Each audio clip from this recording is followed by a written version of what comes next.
Mayang kubang tak kubiu.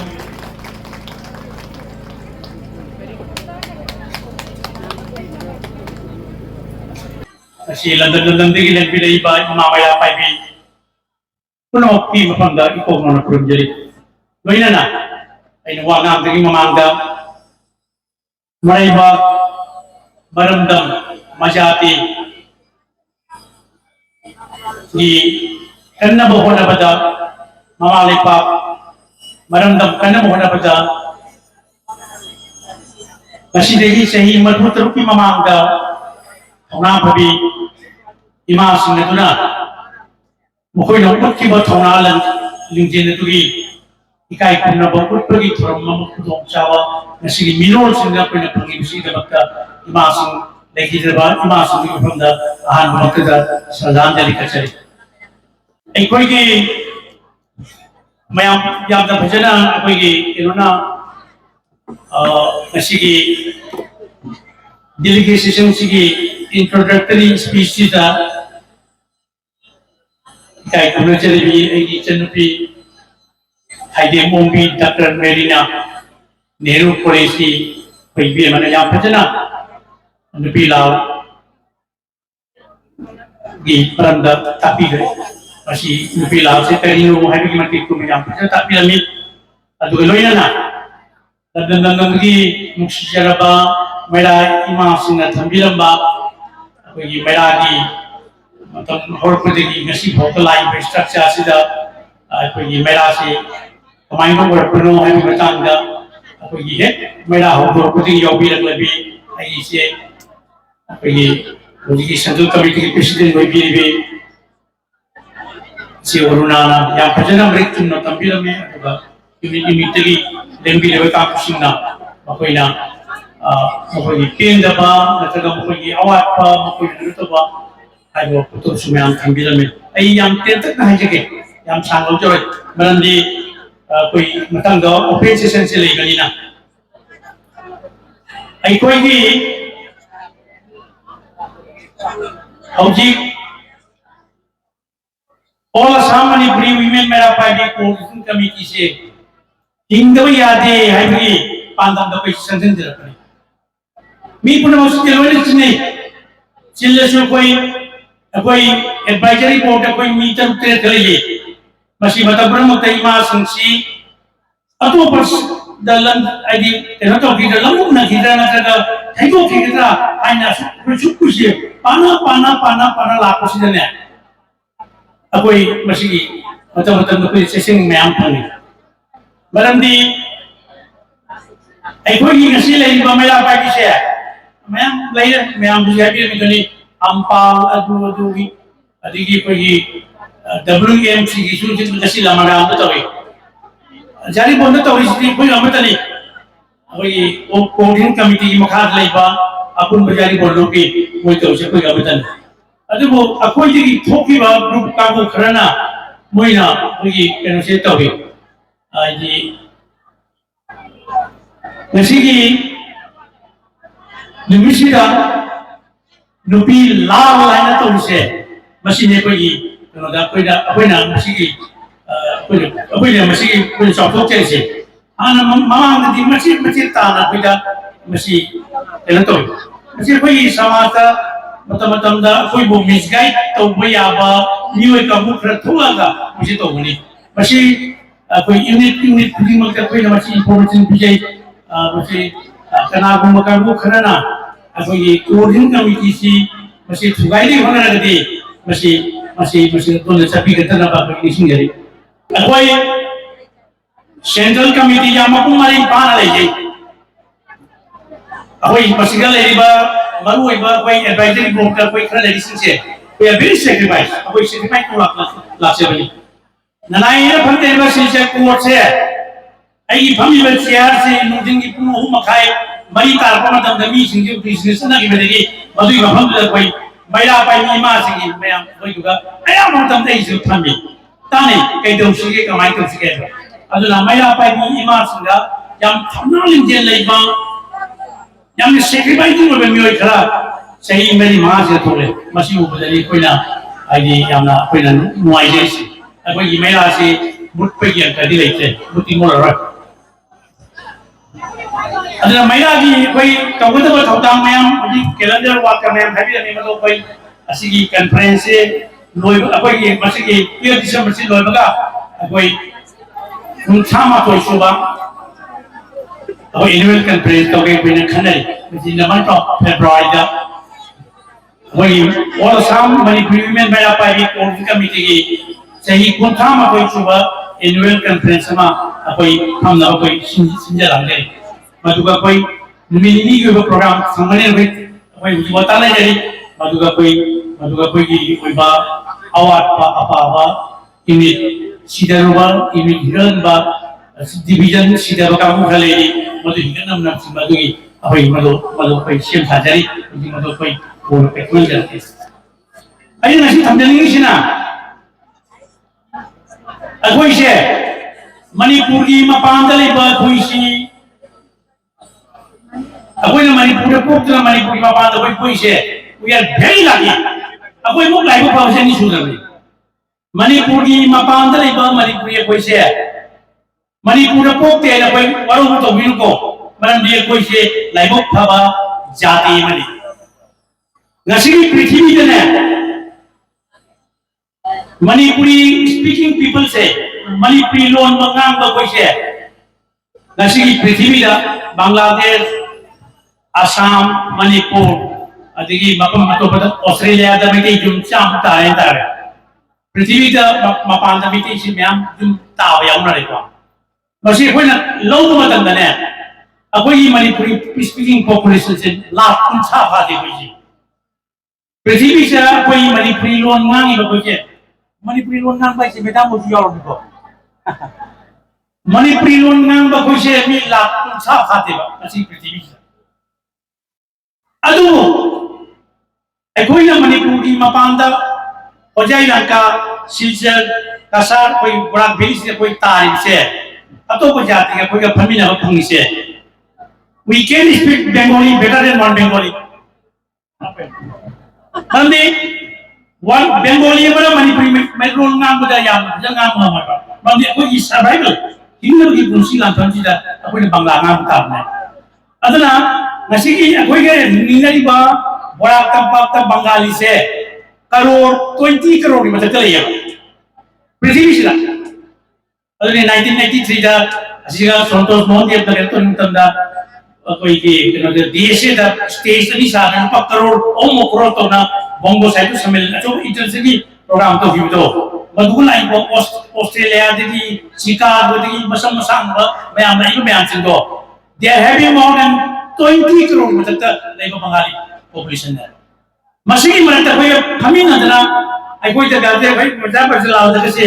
बजलाल ता कहीं कोबा तो इबो जगह दादा कहीं कोबा and other guy very loud and hard and ocean. We are very proud. I was young like a colony. I quite a moya Liman Nasapina Pang say. I wish to be very proud. But the Makoy is your point of time like that. Makoy population to Chesu, Moina, Kangiba, Aniga, Nigatin Selga, Marina, I was Aniga, Nigatin Selga, Marina, so we should be very proud of our Manipuri community. Ma'am, how to come to you? Ani shi mutai na thampi ni sina. Ai ko shi yam le ko thi ka mo ni bai. So yai na tar ba me ti ma'am sing si ai ko yu ba representative ama akoi khan ma baroi. Maram di Lakipur se matamama da mani meti ne yam mung na tawa Manipuri speaking कोई मेटी पांगन कोई मेटी कोई का पुन्ना तामिना बा यामना अदी majority है तांग ले बा deciding factor मो ओइन ले बा पॉपुलेशन तो हदक लाइफ के लिमिटेशन से गति कोई ऐसा मके तो यो नि ऐसे कोई जे लखीपुर ले थी सुनाई दे सकते रहे अदना मुझे लाइफ डिवाइडिंग हाइड्रोपोई पॉलिसी का मैथी से अमुक ना वोट का ने ऐसे में कोई खजर बिरन अकोई से अकोई की तारीफ वोटर स्टेटस ना रे अकोई का एमएलए में काबा एमपी वाई तो कोरो जिला परिषद में काबा या बगी अकोई जब कुछ पैटर्न चले थे so we are very set like थी बेदली Aduh, political arena da ni makara ba jati mo reso. Aikoi Manipuri mapanda mating lay na layba Manipuri aikoi damakta aikoi na manna khanna ko tamda aikoi tari bindip ka mga mo jaba wala manina aikoi si kaitong katage ay khanna ko tamda aikoi amat tangai ba aikoi pandam se karino hai bada aikoi economically politically aikoi ingna bagi survival sida Manipuri Autonomous Council na tana aikoi hingoi labi lekse adana chatiba mangol kurgi अभी महिला की delegation दा Manipuri autonomous council की दिमागी दमका बड़ा party अचोब resolution में load अभी तुंगा अभी मणिपुरी ऑटोनॉमस दिमाग कोऑर्डिनेशन कमेटी की अभी अमा सीएम ना लूप लाइन में सीएम ना मुझे असम की नान कोई सीएम ने शुरू नजे मणिपुरी ऑटोनॉमस काउंसिल की मतान दा अभी सीएम नान लाभ तो कोई नजे ऐसा में सेक्रेटरीट कोई चिप Minister की सेक्रेटरी मरी लिमानी गवाती हाई कोर्ट की केस के मरी ले लेना जैसे हम तंदा आधा कोई डिस्ट्रिक्ट था कि बा we should be very proud मनंदी मुझे नहीं कोई डिप्टी कमिश्नर से अपोई भी हम मुसीबा डिस्ट्रिक्ट कमिश्नर है माना अपोई ने पी की बच्चे को नो प्रोसेसिंग को कोई आधा था में फाइल प्रोसेस ले ले अपोई था के बच्चे अपोई की डॉक्टर जिरेन अपोई गुजा सिनामी बोमचा अपोई गुजा मनिकांता लाइसन अपोई की नौ बिरलाल अभी कोई मुतुम लोया नसीम को मैं हम सिर्फ तो कि बच्चे था इनो मैं हम सिंगो मतलब आधे लोग ने ले जाएगा अभी उसी प्रोसेस ले ले सी मिनिस्टर की पीपीएस की जब फाइल में ना जॉइंट सेक्रेटरी अभी मौजूदा की बहुत प्रोसेस ले जाएगा अभी अभी ये प्रोसेस अभी नोम बता रहे थे कोई प्रोसेस किंग ने अभी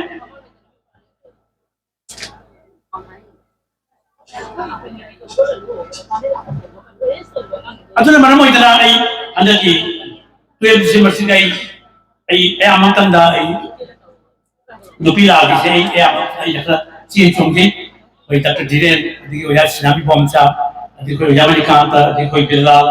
adi mutum loya ay amang question si ay approve the portal ala kami naraga cien chongji ko temni anda ki se kitang gawati kana na ta se gawati de halat tangai aduna akogi cien chongma tawagi thabak sina mana mo jana anda se kitang program की जाओ हम दे दो तो नापी कनी अदना Manipuri autonomous council से फंबता रहे आई कोई की सेटेलाइट में मणिपुरी ऑटोनॉमस काउंसिल से फंबता रहे कोई चाहिए मतलब कोई फंबुल से करोड़ सामने फंगने 400 करोड़ टू 500 करोड़ में फंगने पसी होता रहे थी कोई जी किसी पंचायत के लिए से हम ले रहे कोई ऑटोनॉमस काउंसिल की मखा दे बेना तोरगा कोई रिपेंडिट तोरगा कोई सेम में अदुना इनबीरो में आपने मतिमा सिंगा इनबीरो आदमन सिंगा लाइफ सिंगा मणिपुरी ऑटोनॉमस नतना कोई की हिंदू की लान फंदा कोई एग्जिस्टिंग की मतांग कोई मशीन तर कोई उपाय थी अदुना कोई सी मणिपुरी ऑटोनॉमस काउंसिल का कोई माइ सेंसेंसी मैं आपने मतिंग पांगियो कोई चेंजरी चोंगरी कोई कोरिन कमिटी यंकन से अदुना ऐसे थम्बनेल से इसी अरुणाचल हाथ में मांग धाइबिया में कने ऐ कोई से नोमो की मिशन के लिखा है अकोई नोमो की मिशन लिखा है पड़ी ना अकोई वोटर से लिखा ले अदुना अकोई मिशन यामनसी मतम जाने जाने भी थाजे भी हो मतम जाने जाने बाल होंगन भी हो मतम जाने के जा आगाम जाम जब इशू सिंह कोई भी इच्छा आगे लोगों तो भी इशू ताता है इशू मरी महा पुआन बताओ से मैं अपने में इशू से जुम्मा में मरी महा पुआन बताओ से लता दी मैं तेजी खरने बतूंगा दी मैं तेजी मुट्ठी भी आने लगे हैं अदुना मैं अपने में आगाम जाम न पोक सी आगाम जाम न पोक न बगी मिसेस में मैं अपने में किसी में समझरी aku aroy ba dai thamden ngi sina ai koi ki masi nai ba ima sing se masi dai message ma piningi dai koi president ata pi lo ne me amro ta se pes ta se auji ki ten si da macha ani thamamaga mayum pan ma na ma yam yaw re Masih banyak faktor yang lain. Ani sudah masa lebih mari mengaku ke bapa yang kalah Macam dia mah kabuk tu kecil lepas larung kaya apa. Macam dia mah kabuk tu kecil lepas larung. Asmai tu mesti apa tu bah. Yang pada benar cara makan lain. Kabuk tu jumpa tu.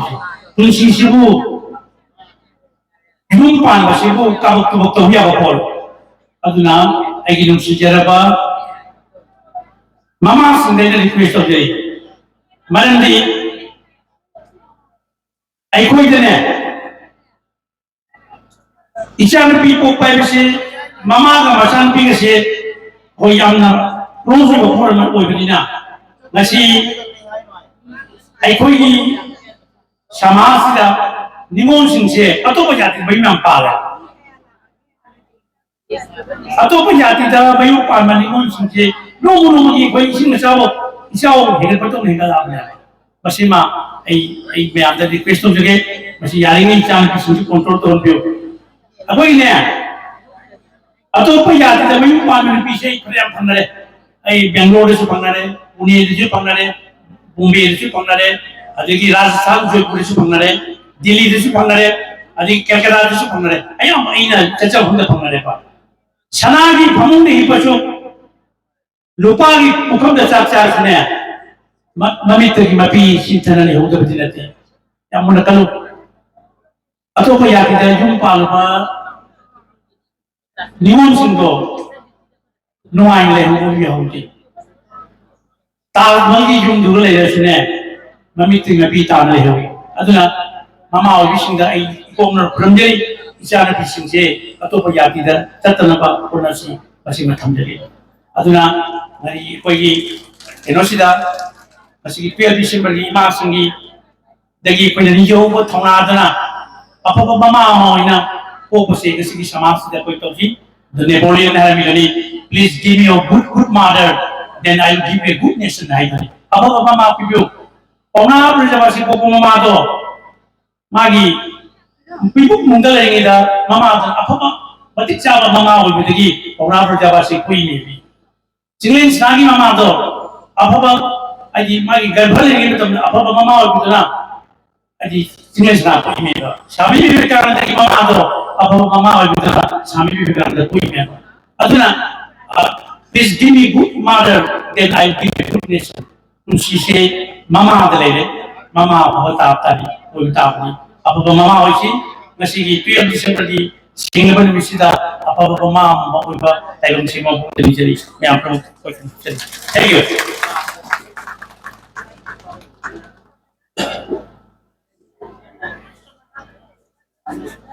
Pasal